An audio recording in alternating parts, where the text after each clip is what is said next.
Okay, today we're in the shop. We're going to change the oil and filters on this Caterpillar skid steer. It's a 242B. I've propped the front end up off the ground here because as we get around to the back, this has got a rebuilt engine. I'm going to let Bane do my filming here. It's got a rebuilt engine in there, so we're going to drain the oil out of the oil pan here, but since it has a rebuilt engine, they didn't put everything back together original, and it's supposed to have a line there that comes out to the back.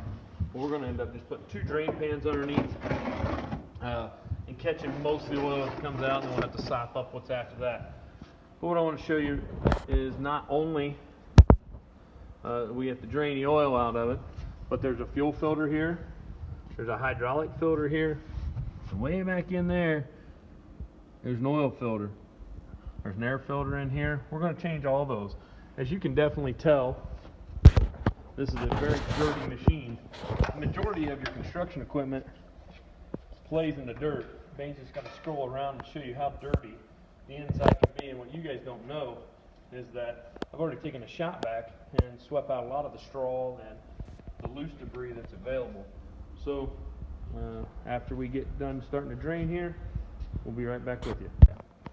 Okay, so we have the oil plug down here. I've got it loosened just a second there. Get my hand clear down in there, and it's going to get oil everywhere. And it carries about 2 gallons of oil. And here's what the plug looks like. We'll set that up out of the way. And eventually here it's just going to start running out the bottom. And I try to hit the majority of the pan, but you never get all of it. As this now, it's starting to trickle down.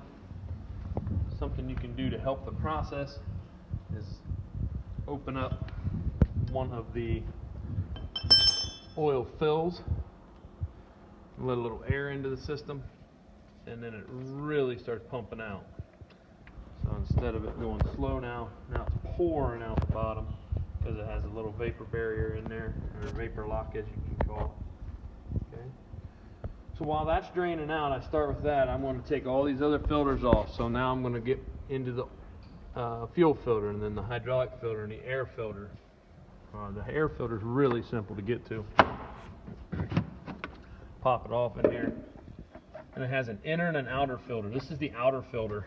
And it's dusty, it's beat up, it's dirty all the time. But the inner filter, it stays pretty clean. This one you replace every 1,000 hours or so of engine time, and this outside one I replace about every 150. So there's one of them out of the way.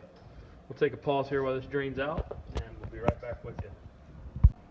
We're continuing to let the oil drip out from the engine. In the meantime, I've done a little pre-planning, and you get it. I've written down through the years every oil and fuel filter and air filter that we need for this, so I already have them pre-bought. If not, somewhere on there's a number, and spin this one ring loose, and then this will pop right off here, and this is the fuel filter, and it shows me that I changed it in 6 of 19. So last year I changed it in June, and it has the number here, and I already have that exact same filter ready to go. In the meantime, I also have the hydraulic filter here. That is a 85-494. I have an 85-494 sitting here ready for that as well. This is going to be a hydraulic filter, so it's also going to drip and leak. You notice I've added a bucket to my situation here to hold all these old buckets.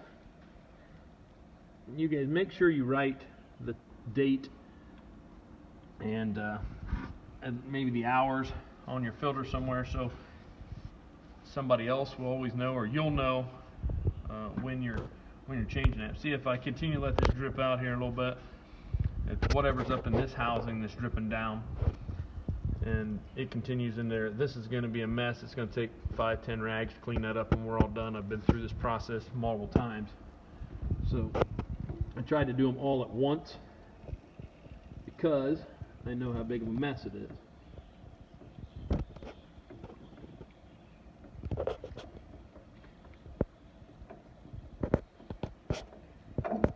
Okay. I'll wipe my hands up and we'll get back to that oil filter that's back in there on the other side of the block there. So I don't have enough torque to reach back in there by hand and pull that oil filter there loose. So I have a set of pliers here specifically for oil filters.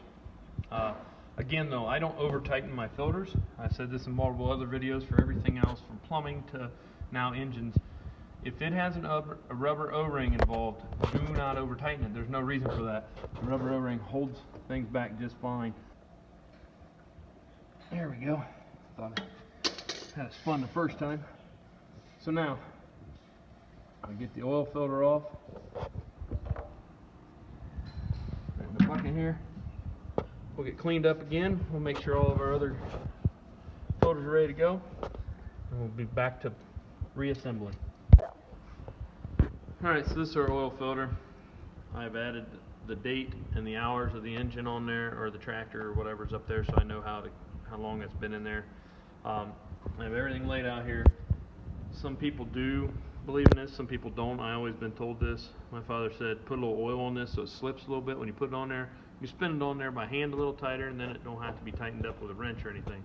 So I just take a little bit of oil on my finger here, go around the tops of all the O-rings of everything that I'm going to be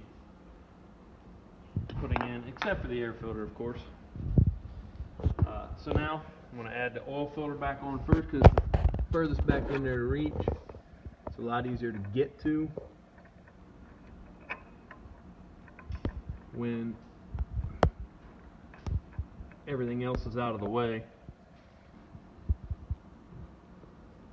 Once it gets tight, I go about a half a turn more. Same thing with the hydraulic oil here. Some people refill them here and refill them and then put them on there. I also can just make sure I add. I know now that this holds an extra quart. I just add that when I check my fluids at the end there, knowing that I've used an extra quart that's disappeared.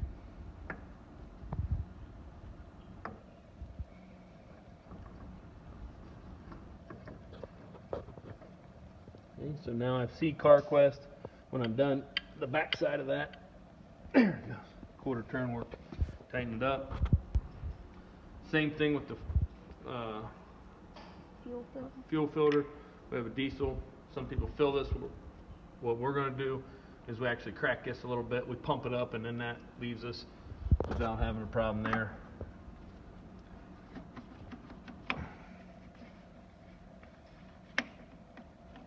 That pushed up just a little more. Turn that back on there. What I'm talking about here is now I'm going to push this. This is a pump, a manual pump that pumps this filter full. And eventually I'll pump this up until fuel squirts out of there, and I'll know that the fuel filter is full. If not, you end up having an air gap in the system, and a diesel will not run with air in the system. Somewhere in every system there's some way for you to manually move the fuel through a diesel system. Oh, I feel like I'm part of a SpongeBob episode. 9 minutes later, finally got this thing pumped up. Now I know why I always pre-fill them a little bit anyway. Alright, so here was the old filter, there's the new filter. I don't think I have to explain to you which one's which. It's very important when you're working in dirty circumstances to get new air filters or blow them out more often. Alright, so now we're ready to put this on. This just goes on and spins, and then you push this in to lock it. All we have to do now is add the 2 gallons of oil, and we'll check that again to make sure that that is an accurate count of 1540 for diesel, and everything will be ready to go, other than adding just a little bit of hydraulic oil and checking the other fluids while we're here. Alright, so we've added the 2.1 gallon, we looked it back up, the 2.1 gallon of fluid that it takes for this Perkins diesel engine. I'm going to add the oil cap ever so gently, and then after we're done with this, we always go out and we blow the radiator out, make sure there's no dirt and debris stuck in there. We power wash the whole thing, and and then it's ready for spring here again. Obviously, you can see the oil down there. We have to take 4 or 5 rags and wipe all that out. I won't bore you with the cleanup proceedings, but and once again, we always check the top of the radiator and down in here to make sure that we have some overflow antifreeze as well. So, again, I'll remind you, somebody did it before us, so there's no reason you can't do it yourself.